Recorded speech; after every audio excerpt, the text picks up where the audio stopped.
আসসালামু আলাইকুম সবাইকে। আশা করি সবাই বেশ ভালো আছেন। 2026 বিশ্বকাপে আর্জেন্টিনাকে কেন হট ফেভারিট হিসেবে ধরা হয়, আমাদের 30টা এপিসোডের মধ্যে আজকের 3 নাম্বার এপিসোডে সবাইকে স্বাগতম। আজকে আমরা যে টপিকটা নিয়ে কথা বলবো সেটা হচ্ছে ডিফেন্সিভ ওয়াল, আর্জেন্টিনার ডিফেন্সের শক্তি।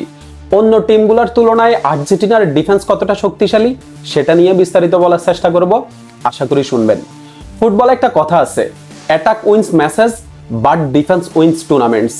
মানে হচ্ছে অ্যাটাক আপনাকে একটা ম্যাচ জিতাবে আর ফুটবল আপনাকে একটা পুরো টুর্নামেন্ট জিতাবে, একটা ট্রফি জিতাবে। যখন বিশ্বকাপের প্রশ্ন আসবে তখন এই বাক্যটা আরো অনেক বেশি প্রযোজ্য।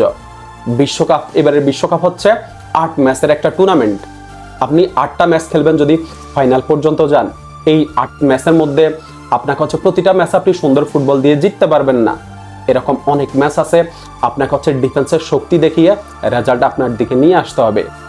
লিওনেল স্কালোনি যখন আর্জেন্টিনার কোচ হয়ে আসে তখন স্কালোনি আর্জেন্টিনার ডিফেন্সের দিকে সবচেয়ে বেশি গুরুত্ব দেন।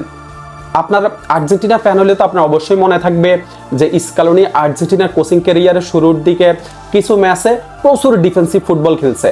এই যে বলিভিয়া, ইকুয়েডর, ল্যাতিন আমেরিকার আমরা ছোট ছোট যে দলগুলোর কথা বলি, এই দলগুলোর বিপক্ষেও জিততে আর্জেন্টিনাকে প্রচুর স্ট্রাগল করতে হয়েছে। এই দলগুলোর বিপক্ষে আর্জেন্টিনা হচ্ছে অনেক টাইট ম্যাচ জিততো, 2-1, 1-0 এইরকম রেজাল্টই থাকতো বেশি। এই যে কোপা আমেরিকা 2021 কোপা আমেরিকায়ও আমরা দেখছি যে অনেক ম্যাচে আর্জেন্টিনা হচ্ছে এরকম টাইট ম্যাচ জিতছে। আর্জেন্টিনা কোন রকম একটা গোল করতে পারলেই এরপর হচ্ছে বাসপার করে খেলতো, এই একটা গোল হচ্ছে ডিফেন্ড করে ম্যাচ জিততো। স্কালোনি আর্জেন্টিনার ডিফেন্সের প্রতি সবচেয়ে বেশি গুরুত্ব দিছে। আর এই যে ডিফেন্সের প্রতি গুরুত্ব দিতে গিয়ে স্কালোনি এমন কিছু ফুটবলার নিয়ে আসে যারা আপনার শুধু ফুটবলার না, তারা হচ্ছে এক একজন যোদ্ধা। এই যে ক্রিস্টিয়ান রোমেরো, লিসান্দ্রো মার্টিনেজ, এরা যখন মাঠে নামে তখন এরা একজন যোদ্ধার মতো লড়াই করে। আমাদের ডিফেন্সের আমাদের লিডার, আমাদের সবচেয়ে বড় শক্তি হচ্ছে আমাদের ক্রিস্টিয়ান রোমেরো। আমার কাছে মনে হয় যে এই মুহূর্তে বিশ্বের সবচেয়ে অ্যাগ্রেসিভ সেন্টার ব্যাকদের একজন হচ্ছে ক্রিস্টিয়ান রোমেরো, যে শুধু মাঠে ফুটবলই খেলে না, সে হচ্ছে মাঠে প্রতিটা সেকেন্ডে লড়াই করে। আপনার হচ্ছে অপোনেন্টকে কোনোভাবেই সে কমফোর্টেবল থাকতে দেয় না, প্রতিটা মুহূর্তে সে প্রেস করে, ট্যাকেল করে, ডুয়েল জিতে অপোনেন্টকে কোনোভাবেই সে কমফোর্টেবল থাকতে দেয় না। আমাদের ডিফেন্সের লিডার হচ্ছে ক্রিস্টিয়ান রোমেরো। এরপরে নিকোলাস ওতামেন্দিকে নিয়ে অনেক কথা হয়, আমি নিজে অনেক সমালোচনা করি, কিন্তু নিকোলাস ওতামেন্দির এক্সপিরিয়েন্সের জন্য আমি হচ্ছে তাকে একটু হইলেও এগিয়ে রাখবো।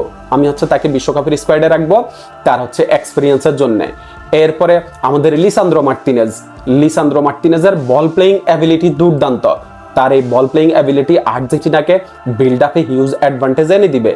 লিসান্দ্রো মার্টিনেজ শুধু ডিফেন্স করে না, লিসান্দ্রো মার্টিনেজ দলের বিল্ড আপেও গুরুত্বপূর্ণ ভূমিকা রাখে। এরপরে আমাদের মার্কো সেনসি আছে, বোর্নমাউথের হয়ে দুর্দান্ত একটা সিজন কাটাইতেছে, প্রতিটা ম্যাচে ধারাবাহিকভাবে সে পারফর্ম করতেছে। মার্কো সেনেসির বল প্লেইং অ্যাবিলিটিও দুর্দান্ত। এরপরে হচ্ছে মার্সেইতে খেলা লিওনার্দো বালের্দিও দুর্দান্ত একটা সিজন কাটাইতেছে, ভালো ফর্মে আছে। এখন আর্জেন্টিনার বিশ্বকাপের স্কোয়াডে খুব সম্ভবত এই 5 জনই হচ্ছে আপনার সেন্টার ব্যাক হিসেবে থাকবে। যদি কোনো চমক আমরা না দেখি তাহলে এই 5 জন সেন্টার ব্যাক হিসেবে থাকবে। এখন অনেকেই বলতে পারেন যে ভাই আর্জেন্টিনার ফুল ব্যাকে তো আসলে ওইভাবে বিশ্বমানের কোনো ফুল ব্যাক নেই, ফুল ব্যাক আপনার হচ্ছে ক্লাবে তো ওইভাবে পারফর্মও করতে পারে না। আমি তাদের উদ্দেশ্যে বলবো যে ভাই, এই যে আমাদের মলিনা, এরপর হচ্ছে ট্যাগলিফিকো, এরপর মন্টিয়েল বা মার্কোস একুনা, এরা ক্লাবে ভালো পারফর্ম না করলেও কিন্তু আর্জেন্টিনার জার্সি পরে কিন্তু এরা দুর্দান্ত পারফর্ম করে। আর্জেন্টিনার জার্সি পরলে কিন্তু এদের ভিতরে আপনার আলাদা একটা শক্তি চলে আসে, দুর্দান্ত পারফর্ম করে।